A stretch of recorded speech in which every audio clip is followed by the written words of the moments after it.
Hello, I'm Linda, back with another live session this week from ITTT.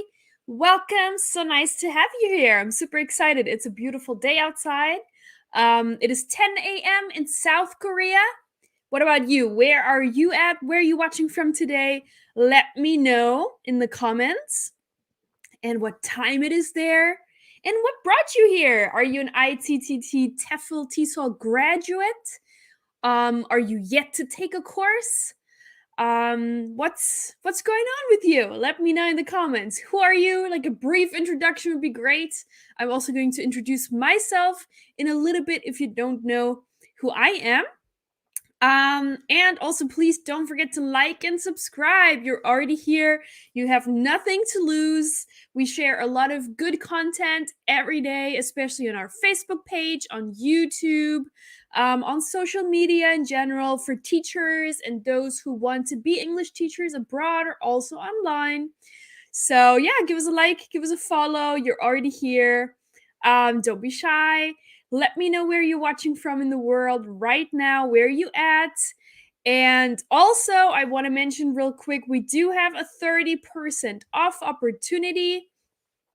So that means you can save 30% off of your Tefl or Tesol course today. So what you can do is you can scan this QR code in the upper right-hand corner. This will lead you to an application page with 30% off, or you can also use this little code here, or this link, excuse me, in the comment section, which looks like this. So it's teflcourse.net/apply/ and then it has this weird like code ending with Facebook Live minus Linda. This will get you 30% off your Tefl or Tesol course, any Tefl or Tesol course from ITTT. So you don't want to miss it if you're not certified yet, or if you're thinking about getting a higher certificate or a specialization course. We have lots of different options, so do check that out. And yeah, where are you at right now? We have, Dieu Frank Felizme, I hope I'm saying that correctly, from Brazil. Perfect, cool. Whereabouts in Brazil you watching? That's awesome. Great. What about all the other people watching here? Where are you at right now? I'm in South Korea. It is 10 a.m. Friday morning, and the weather is really nice. It's sunny, but it's very cold. But the sun is out, so that gives me a really good mood. What about you guys? Where are you at? And today's topic, as you can see, what we're going to talk about today, the different types of teaching jobs for Tefl and Tesol certified teachers. So basically the different types of schools and workplaces that you can work at when you're Tefl or Tesol certified. So I'm going to present that to you today. Hopefully you're going to learn something. And if you already are working as a Tefl, Tesol, EFL teacher somewhere, let me know which workplace, what type of school you work at when I'm presenting it. So maybe you can give us some input and some feedback. That would be really great. And obviously I'm going to share my own experience as well, as always. And yeah, that's what we're going to do today. Hi, Mohammed. We have Mohammed from Egypt. Very cool. Nice. All right. Good. So don't forget the 30% off that we're having. So either you scan the QR code up there or this code. So either one works.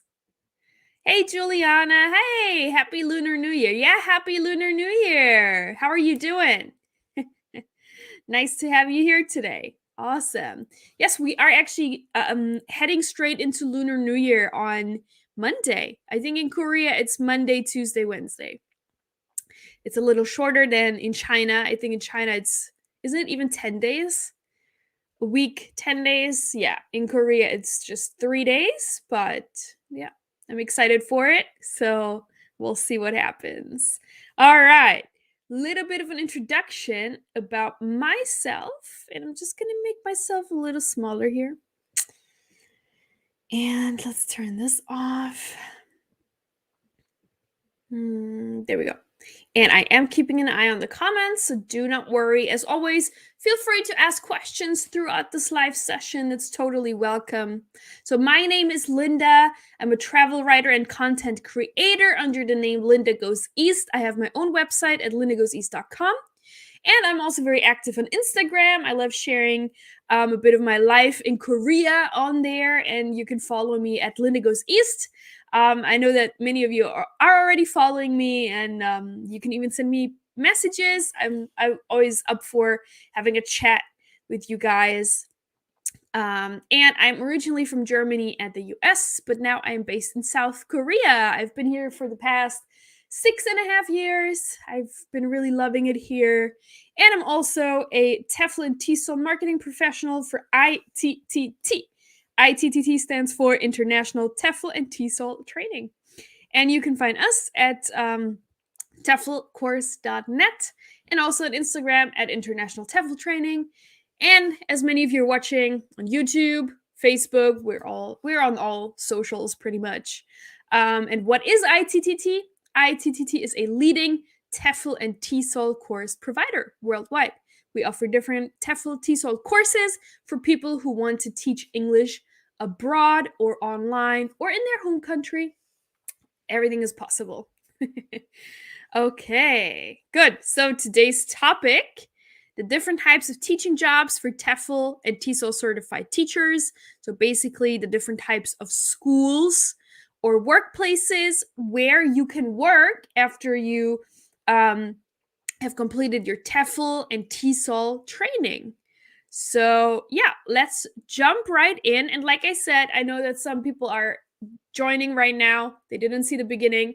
There is a 30% off coupon code off of any Tefl or Tesol course. You can either scan the QR code in the upper right-hand corner or look in the comments for this link, and you can apply through that and get 30% off your Tefl or Tesol course. I'm also going to mention that again at the end, so feel free to do that.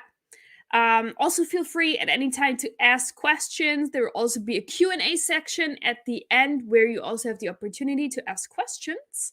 But yeah, I always like to have a bit of a chat, not only me talking. I also like to ask you guys questions and get some of your experience and feedback. So that would be great if we could do it like that. All right, then let's jump right in. The first type of school that you can work at as a Tefl or Tesol certified teacher, and that is actually the most common type of school where most teachers will be working at, which is a private language school. A private language school. And so typically, private language schools, they offer the most opportunities for EFL teachers globally. There's a lot of private language schools everywhere. And teachers working at this type of school, they also teach students of all ages. So there can be private language schools specifically targeted at children or at adults. It all really depends on the private school. It varies from school to school. Also, some countries will have private language schools that are more targeted at children, etc. So yeah. And also, teachers working at private language schools, you might be teaching anything from general English lessons to business English even, or just conversation lessons, or even test prep lessons for example, IELTS or Tefl. That is also very common. Requirements for a position at a private language school, obviously it varies from school to school, so it is different also in different countries, but generally most of them want to see a Tefl or a Tesol certificate and oftentimes a degree. It says often master's level. No, I meant bachelor's level. You do not need a master's degree. That is a typo in my slide here. I apologize. A 4-year degree is typical. But there are also private language schools that do not even require a degree at all. So it really depends on the individual private school. Some benefits and like information about vacation. You will have typically less vacation days compared to like a public school, which we're going to talk about later. But still, I think in Korea, when I was working at a private language school, I had 10 days a year, which was 5 days in the summer and 5 days in the winter. That is pretty typical. But again, it depends on the school and also on the country. Consider that in Germany, for example, the minimum vacation, annual vacation is around 30 days. So if you work in a private language school in Germany, for example, you will get 30 days because that's the minimum per law. So it really depends on where you're going. But public schools have more vacation typically than private language schools. But private language schools tend to have a higher salary compared to public schools.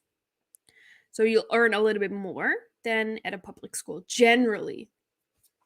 And then I also put a little competitiveness bar down here. So as you can see, the competitiveness is pretty low because there are just so many private language schools everywhere. So pretty much if you want to work at a private language school, you can definitely find a job at one. It is not very competitive. So that is the first one that we're covering. And I have personal experience working at a private language school. Maybe some of you do also. If you have, let me know. Hey, Fauzan. Welcome. Good to see you. How are you doing? Yeah, if you have experience working in a private language school, I know that some of you might have experience because this is just the most common school that EFL teachers typically work at. And you can find private language schools in pretty much any city around the world, really. So if you're not sure how to find a job, how to find a teaching job, you're Tefl Tesol certified, and now you're like, now what? How do I find a job? Check out my last week's live session. That's what I talked about last week. How to find a job, the different types of resources, how to find a teaching job. So you find a lot of inspiration and resources and information there.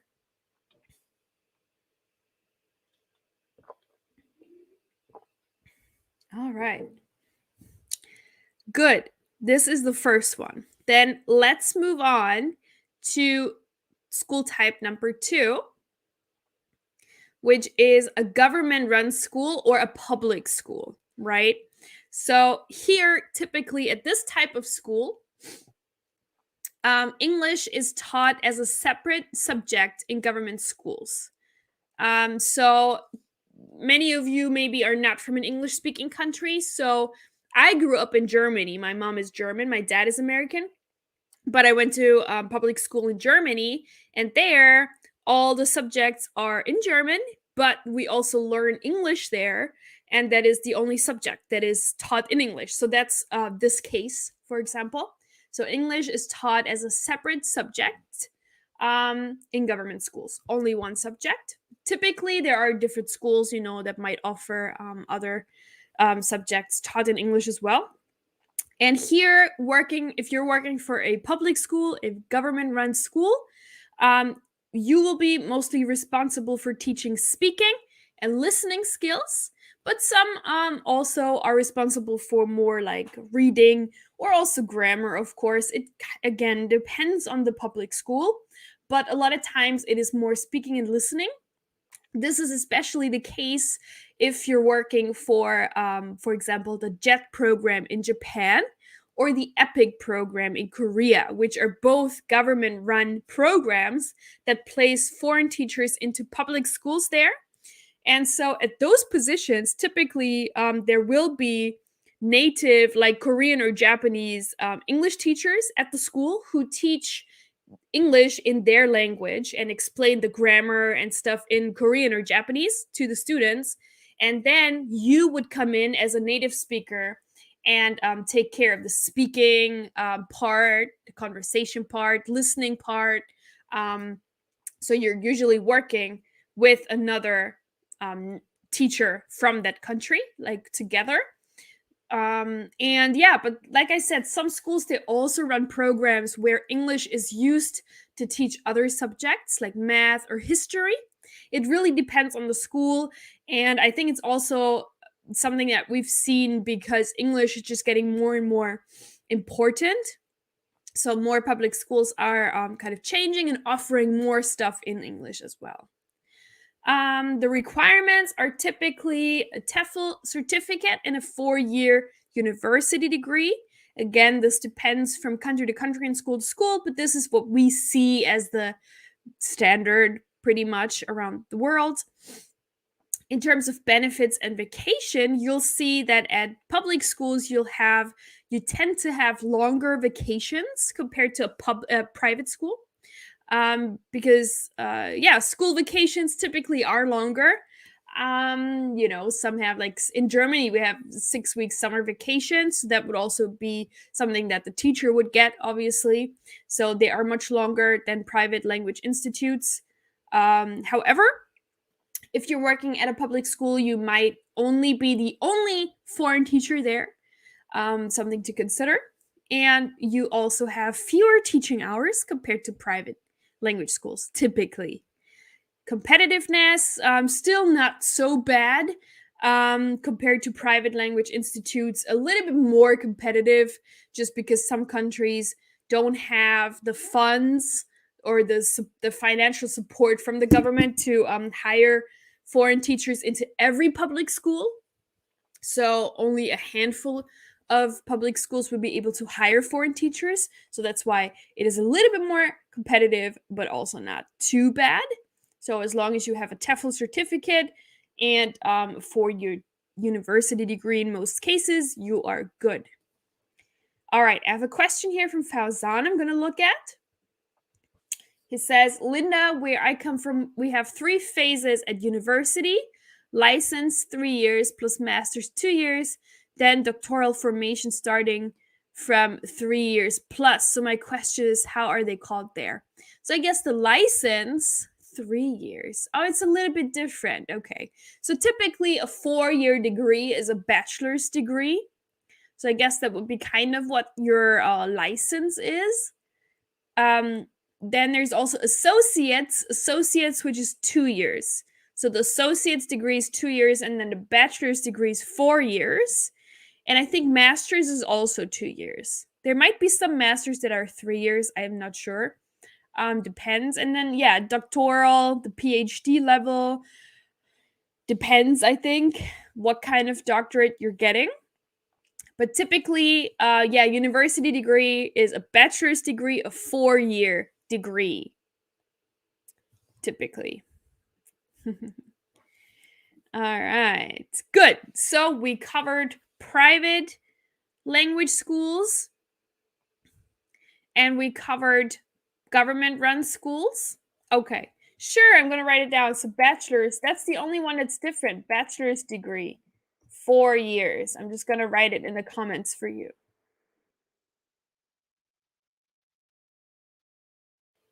Here, a bachelor's degree. This seems to be what your license is. And then the other one was the associate's degree, which is 2 years.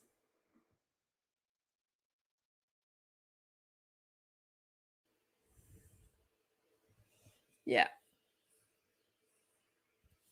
All of them. But the other ones are the same. The master's is the same. The PhD is the same. So only those two are different. This one and this one. Okay. All right, good. So this was the government-run school, the public school. Let's have a look at our third type of school where EFL teachers can work at, which is a private school. So now you're going to say like, we just covered that. So the first one we covered was a private language school or a private language institute. Then we had the public school, the government-run schools, and now private schools, which is basically the same as the public school, but not government-run, but from a company, run by a company. So they would typically also like a private elementary school, a private middle school, a private high school. That's what that means. So they generally have the same curriculum as the government schools because they need to be on the same level. However, the difference is that typically they have like a fully bilingual subject in English and the student's native language. So there's more English involved typically in these private schools. Not always, but typically. And some even have all instruction in English except for native language lessons. So there's also, for example, a private elementary school here in my city where I live in Korea. And I used to work at a English speaking kindergarten. And so kindergarten was in the morning, and then in the afternoon we got elementary classes, and most of those kids coming to our English private school were actually kids from this private elementary school that was also pretty much bilingual in English. That's why that's a little bit sort of the difference. Requirements for that again is a TEFL certificate and a 4-year bachelor's degree, pretty much. And so it depends though from school to school. I always have to say that, every school has their own requirements for their teachers. It's not always the same, but these are typically the requirements that we see. We deal with a lot of different job offers every day. So that's typically what we see in there. Benefits and vacations, also typically longer vacations per year because they also tend to have the same amount of vacation like a public school, which is usually a lot. There, however, because they have more English instruction, more English subjects, you will have more teaching hours typically, but also higher salaries compared to public school. Because usually public schools are free, right? And private schools cost money. So you also tend to get a higher salary working at a private school. For example, competitiveness is a little bit higher because there are not that many private schools. There are many, of course, but compared to public schools or private language schools, there aren't as many private elementary schools, private middle schools, etc. So that's why the competitiveness is a little bit higher here. All right. Other question here from Fauzan. He says, I completed licensed master and I have 6 years in doctoral formation. I wish I completed soon. Wow, you have a lot of training, a lot of education. That's great. So you're definitely qualified. So don't worry. I wish you good luck with that. What's your major? Is it English? Very cool. Nice. All right, good. So we covered 3 types of schools. We still have many to cover. So let's jump in. As a reminder, we had private language schools, government-run public schools, private schools now, and now let's look at kindergartens. And I worked at a English-speaking kindergarten. So that is actually very common as well to work at a kindergarten. Parents around the world, they really want to expose their children to foreign languages as early as possible, especially in places like Asia.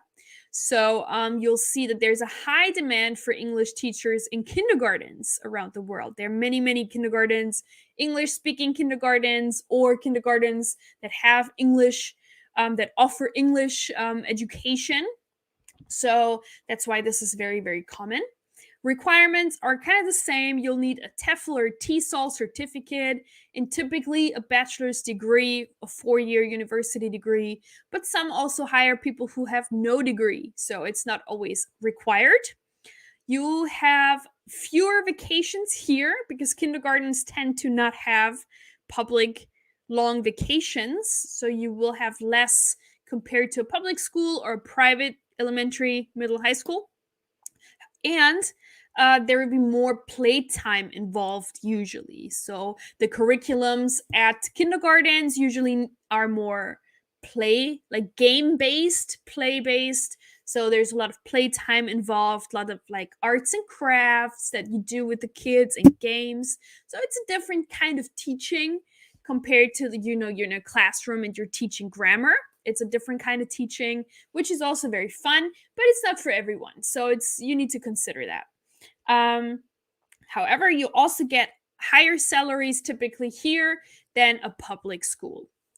So, but there's also a little bit more work involved. And, the younger the students, the more like additional tasks you have to do typically. It's not only teaching them English, but you also need to teach them other things like manners and how to be good humans, basically. So, there's a lot of that. And yeah, competitiveness, I forgot to mention, also very low because there are so many kindergartens. It's a huge demand. So if you like working with young children and you're not the kind of teacher who just wants to use a textbook all the time and teach grammar patterns, then maybe teaching at a kindergarten would be a great thing for you. All right. So we have Fauzan asking, if I complete my PhD, would you hook me up with a teaching job there? Where? In Korea? Or where do you want to teach? Sure. As an ITTT course graduate, you have access to lifetime job support. So we will help you to find a job wherever you want. That is part of our deal when you get a course with us. Hey, Jay. Jay's asking, is the Praxis ESOL certificate equivalent to a TESOL certificate? Do you mean the in-class versus online certificate? So yeah, typically nowadays, the in-class certificate and the online certificate are accepted just the same. They're the same level, especially now after even the pandemic. Everything is online, so employers really don't make a difference anymore. There are some that do prefer in class, but it's rare. Pretty much nowadays, everyone has an online certificate. And the good thing about the certificate is that it doesn't say online TEFL or online TESOL on the certificate. So it just says the hours, for example, 120-hour TEFL certificate. It doesn't say that it comes from an online course. So, yeah. Okay, so that was the kindergartens. Again, very common, lots of demand, low competitiveness, and it's just a fun work environment as well, working with younger children. Let's have a look at the next one.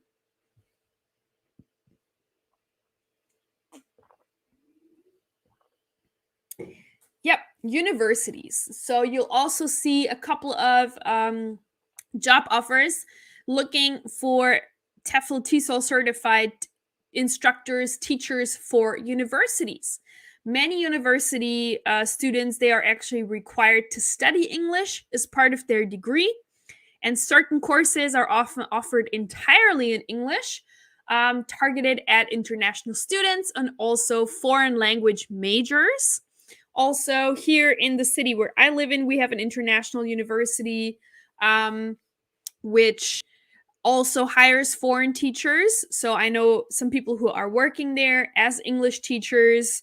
And typically, the requirements that we see for those kinds of positions are a little bit higher than the other schools. So, still, you will need a TEFL or a TESOL certificate, and then a degree, often a master's degree. Not always, but certainly it's preferred having a master's degree.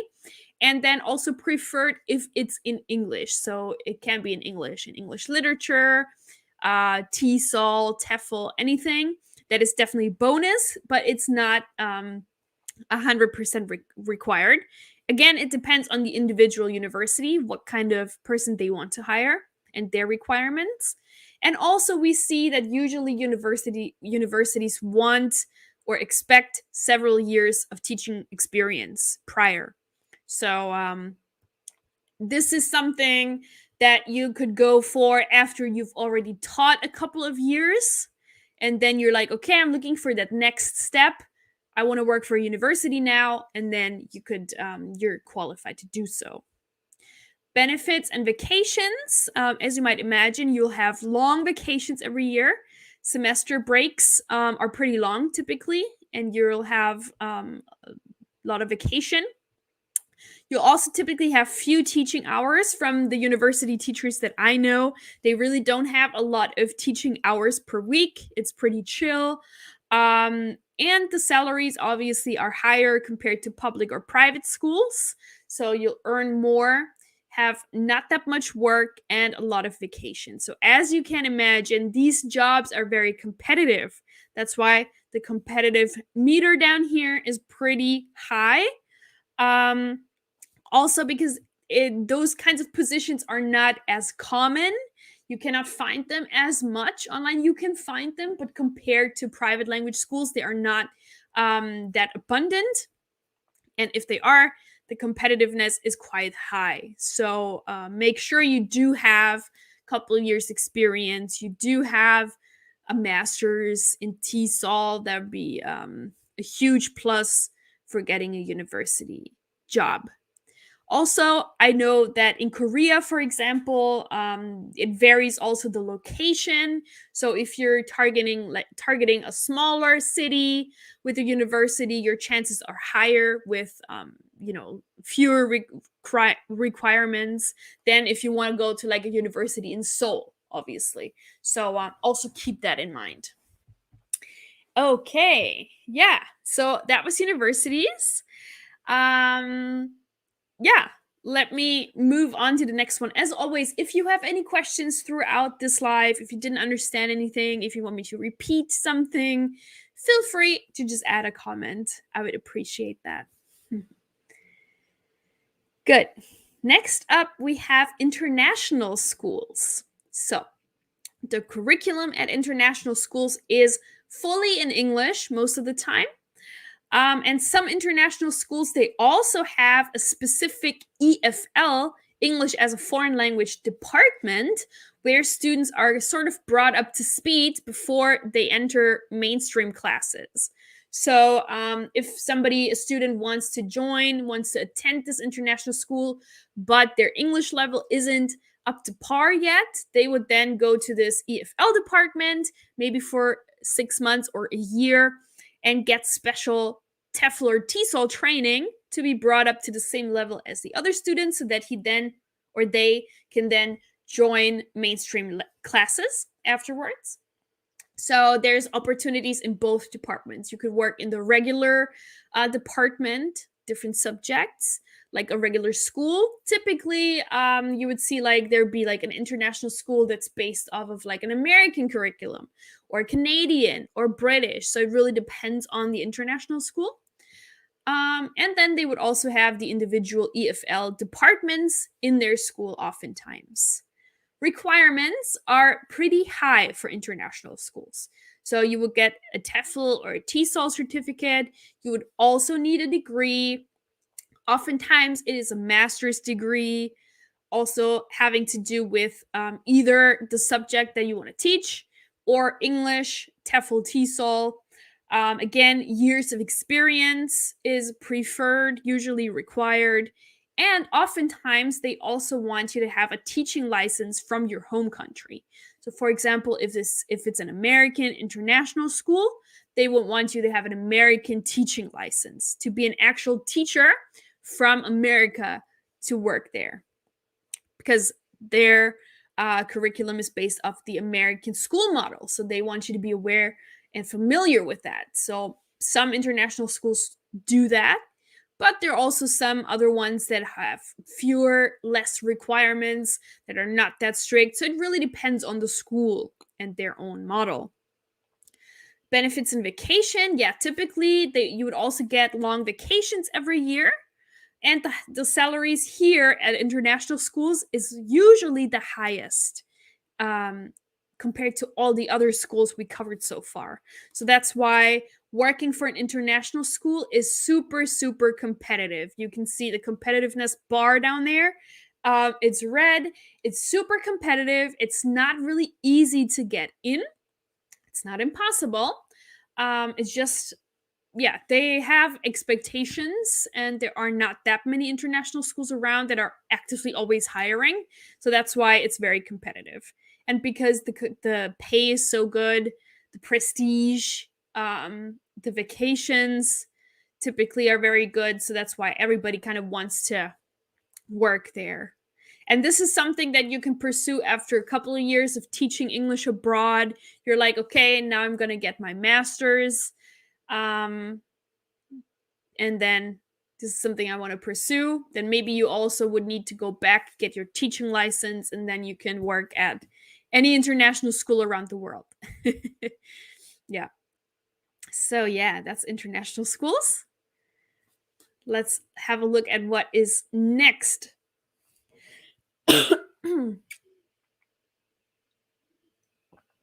So that was all the different types of schools. Now we're going to look at other sort of workplaces, and this is working directly for companies. So some companies, they actually hire their own English teachers to develop courses and teach English classes to their staff. And most of these jobs, they also entail additional responsibilities outside of teaching English. So because you are kind of also an employee at the company, you would give English classes to the native people, the local employees, to brush up their English, to teach them English for business purposes. But then you would also have additional responsibilities, like maybe, interpreting when there's business meetings, or you would have to go to business trips to other companies, act as a mediator, interpreter, translator. So these can all be different additional responsibilities that you might have. It really depends on the company, of course, on the contract, what they also need at the company. So, but that's typically what we see. Requirements really depend on the company, but typically it would be a Tefl certificate, a Tesol certificate, a university degree in most cases, and then also usually work experience in the field. So if the company you're working for is like for example, a tech company, I don't know, then they would also prefer somebody who also worked in this field, so that you know what you're talking about, right? And you know how to best prep your colleagues and coworkers in that field, and what kind of special vocabulary and English language they need to know for this job. So, yeah. Yeah, Juliana says that is a cool job. It is a cool job. It's really cool. I agree. I would like to do that. So, benefits and vacation. Yeah, I mean, with vacation, you would obviously be employed like the other employees, so you would have the same like vacation days as the other people. So it depends on the country that you work in, what they have. Um, this type of job also usually gets a higher pay compared to like private language schools, for example, because you also have these additional jobs. You also have fewer teaching hours, and like I said, the other additional responsibilities. So this kind of job is very, very varied. You do a lot of different things. You work with a lot of different people. And this could be a great alternative for people who are kind of sick of teaching. I know after a couple of years, many people feel this way. They don't want to teach anymore. So maybe then they can transition to something like this. Competitiveness is relatively high. I would say medium. This type of work depends on also the country. I know that this is very common, for example, in Latin America, Mexico, where they have close ties with the US. There, this type of job is very common. In Asia, you can also find this. I actually know someone who is doing this, I think for Samsung in Seoul. One of those, I think it was Samsung. But it's not that common. Depends. So, yeah, that's why competitiveness is a little bit on the higher side, because these kinds of jobs are not as abundant as working for a language school, for example. But they are out there. And that's why I recommend you checking out last week's live session where I talked about the different resources on finding teaching jobs. Because this kind of position would require looking into a little bit more of the resources like LinkedIn or Facebook groups that I talked about. And then you can find these advertised jobs there. Okay, good. Let's have a look at the next one, which is private classes. So this is basically private tutoring. So the teacher finds their own students to teach. You can set the price of your classes and you can teach at home, the student's home, a public space like a cafe, a library, anywhere. And requirements, obviously, they're up to the students. So the student makes the decision if they hire you as their private tutor or not. So it depends. Obviously, the more credentials, background you have, the better. So Tefl, Tesol, always great to have. Experience, that's great for having private students. Benefits, vacation, it's really up to you. So you define how much you work, how much you earn, how much you charge for your tutoring. And I put down here visa regulations. So typically, this is something that you can only do either in your home country or when you already have a long-term kind of resident visa for a different country, right? So I live in South Korea. I have a long-term like residence permit. So then I can do this kind of job. However, if you're only like on a tourist visa, then technically it would be illegal to do so. So you do check that out, what the regulations are. What I know from my own experience, a lot of people are doing this that are in my position. They, live abroad. They have a teaching background. Now they have this long-term visa. So they take on a lot of different jobs, right? So maybe they teach part-time at like a kindergarten, and then the other half of the time they have private students because their visa allows them to do that. Obviously, this is not going to fit for everybody, but maybe you can, start doing that in your home country as well. Teach another language. Doesn't have to be English. Maybe I know Juliana here. She teaches Chinese, so that's also somewhere to start. And this is also teaching experience, right? So when somebody talks about teaching experience, it doesn't only have to be English, right? You also get teaching experience from teaching other things, other languages, instruments, hobbies, doesn't matter.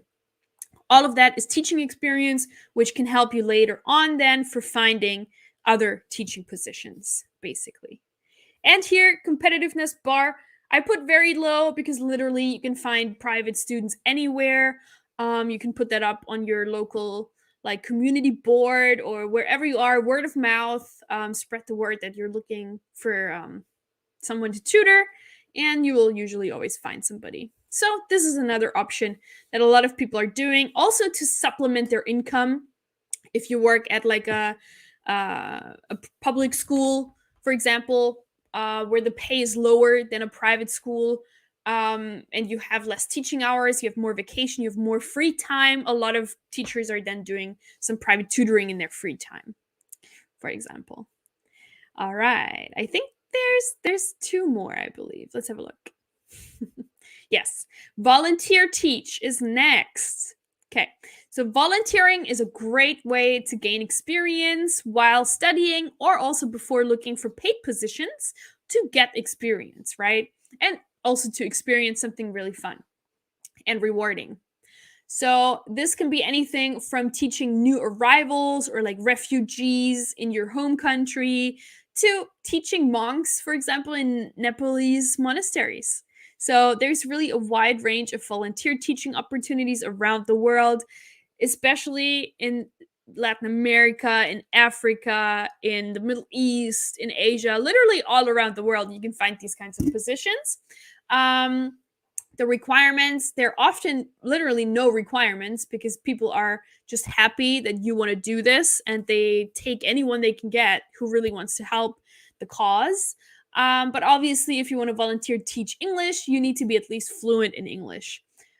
Benefits, vacation, I mean, as you can expect, typically there's no pay, and the contract that you usually have is for a certain period of time, which is also great because most teaching contracts are actually for a year or even 2 years. So if you don't have that much time or you don't want to commit to that much time, volunteer teaching can be a great opportunity to go abroad and teach for just a short amount of time. So there's volunteer opportunities for like a month, 4 weeks, 6 weeks, 8 weeks, 3 months. Those are like short-term teaching opportunities that you can typically find with volunteer teaching. However, good and reliable volunteer programs, they often cost money. So you don't get paid, but usually you want to go through a good program, and they do cost money because they place you there, they give you a room to stay in, etc. So it's not actually free most of the time. You have to pay a little bit of money for this experience, but it can be really rewarding. You can gain valuable experience, not only teaching experience, but also for you personally. So I think that's a great thing for somebody to do for certain. Competitiveness, again, very low because there are so many programs, so many people who need this type of assistance. So if you really want to go abroad to volunteer teach, you always find somewhere. So competitiveness is very low. Okay, I think I think this is the last one now. So teaching online, obviously also an opportunity, something to think about, especially these days. And we did many previous live sessions specifically about teaching English online because it's just there's been a huge boom, basically. The demand for online English teaching has been booming in the past years, especially due to COVID, and not only, but more and more people are having access to internet in remote locations, but they don't have access to native English teachers, for example. So with the internet, they now have access to these teachers, and that has been creating this boom. Teaching online allows you to work from anywhere and at any time you want. So this is also something that's super attractive for people. They can make their own hours, their own schedule. They can travel while still working on the go. So this has been something that's very attractive for many people. Requirements are typically the same now, like for teaching abroad. So a Tefl or a Tesol certificate, a 4-year degree. Typically, even sometimes teaching experience, always preferred, always a plus. So that's great. With benefits and vacation, it's all up to you. You define how much you work, when you take a break, how much you charge, how much you earn typically. You can also define that. So this is really up to you. You have all the power in your hands with teaching online, basically. If you want to learn more about teaching English online, go ahead and check out our playlist full of previous live sessions. Again, lots of information specifically about teaching English online, not only from me, but also my colleague Lisa, who is a Russian English teacher. And she taught English in China, and now she's back in Russia, and she's been teaching English online. She has a very successful teaching English online setup, I would say. She has a lot of experience, lots of students. She's great. And she shares a lot of that stuff here on our platform. So do check her out. Competitiveness is very low because there are so many different teaching platforms out there nowadays. So if you really want to teach English online, typically you would find a platform to join. There are many opportunities. So do that. Juliana says, my county has a lot of community-based volunteering services. Yeah, so you don't even need to go abroad to volunteer. You can also do this in your community. So great. Absolutely. Good stuff. All right. Yeah, so this was the last one. And now I would like to know from you, which type of school or workplace do you like the most from all the ones we covered? So we covered public government-run schools. We covered private language institutes. We covered private schools, so private elementary school, private middle school, high school, what have you. We covered kindergartens. We covered universities. We covered international schools. We covered working directly with a company. We covered, what was after that? I need to go back. Yeah, we covered private classes, so private tutoring. Then we covered volunteer teaching, and then we covered teaching online. So which of those attracts you the most and why? Which one of those would you like to try out and why? I've tried out working for kindergarten and a private elementary school, which has both been fun. But I think, yeah, I would really like to try out working more like the corporate area. And I have taught business English at companies before, but that was like just like I was not employed there at the company. It was more like a service. And I went there once a week or sometimes twice a week, which was really fun. So maybe that would be something that I would be interested in. But how about you? Let me know. Let me know. What attracts you the most? Which type of school and why? Where would you like to work? Or something that I didn't even mention? Let me know.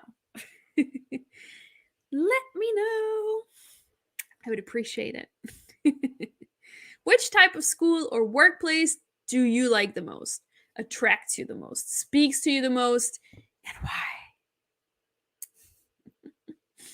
Let me know. And then we're heading into Q&A for a little bit. And I'm going to share the 30% off link again with you guys so you can take advantage of that. If you're not yet certified, if you're thinking about getting maybe a diploma, the Tesol diploma, or a specialized Tefl Tesol course, you can take advantage of that. I know that Juliana earlier, she mentioned she thinks the where was that? The working for the company was very interesting. I can't find that comment anymore. Oh yeah, that is a cool job. That is a cool job. Working for a company and being the English teacher there.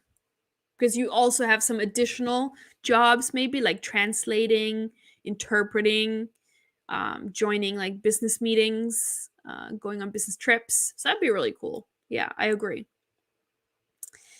All right. Yeah, if nobody has any input, we can maybe move on just to Q&A, the regular Q&A where you can ask questions. Anything related to Tefl Tesol. If you have any questions, do let me know right now. Otherwise, I will be signing off soon, and you have to wait another week before I come back. All right, Juliana says, I like the international school, my community college, and ESL tutoring plus health education for newcomer families in my county. I also love to do some translation for a company. Yeah, international school, always great because they pay really well, but the requirements are high. So you need to work for that a little bit. It's good to have goals, for sure. Great. Yeah. And translations for companies. It's always great as well. I agree. Awesome. Okay. Feel free to still answer this question while I'm going over to Q&A already. And I'm going to mention again our 30% off opportunity. Just for people who might have missed it in the beginning, we have 30% off today. Any Tefl or Tesol course from ITTT. I'm just going to share the link again because sometimes people cannot scan the QR code, and I'm just going to make myself smaller for a little bit so you can scan it if you want to.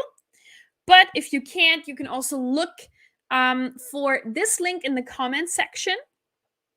And if you're listening to this as a podcast episode, we always turn our live sessions into podcast episodes, you will see this link in the podcast description. We just recently hit 10,000 podcast downloads. We are very happy about that. So if that's something that you're interested in, we're on all major podcast platforms, so do check that out. Just type in the Tefl and Tesol podcast by ITTT, and you'll find it there on iTunes, Spotify, Google Podcasts, everywhere. All right, good. I'm just gonna keep this up a little bit longer. But yeah, if you still have a question for today, I'm happy to take on your question and try to answer it to the best of my ability. If you're all good, then I will be signing off soon. Typically, our live sessions, they do last about an hour, so we're pretty good time-wise. We still have 5 minutes left.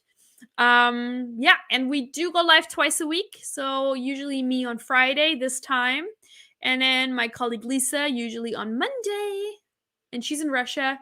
Like I said, she's a really good English teacher, so much experience, so much talent, so do check her out. She knows a lot about online teaching and also how to get this career started as a non-native English speaker.